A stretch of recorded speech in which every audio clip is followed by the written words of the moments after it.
बिस्मिल्लाहिर्रहमानिर्रहीम। ये अदिरने की एक बहुत कदीम मस्जिद है, मुरादिया मस्जिद इसका नाम है। सुल्तान मुराद दोइम ने इस मस्जिद को तामीर करवाया था। 1436 में बनी है और अभी 2022 है। गोया 800 साल गुजर गए इस मस्जिद को बने हुए। इस मस्जिद के अंदर जो खूबी है वो ये कि आप देख रहे हैं, ये नीले रंग का जो बहुत पुराना टाइल लगा हुआ है, नीले रंग की पुरानी टाइल, ये इसका ख़ास हुस्न है और इस वजह से मारूफ़ थी।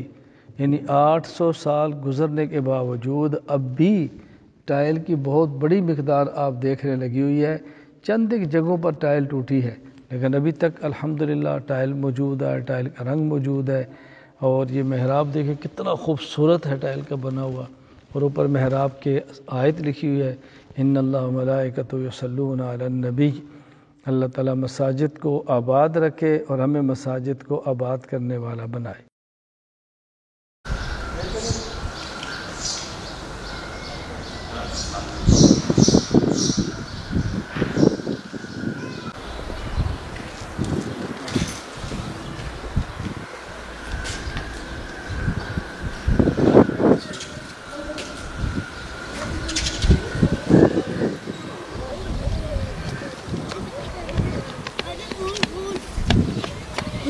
जगह ये देखें ना, जगह पकड़ने की जगह भी है और साथ पानी की जगह भी है, बहने की नाली उसको।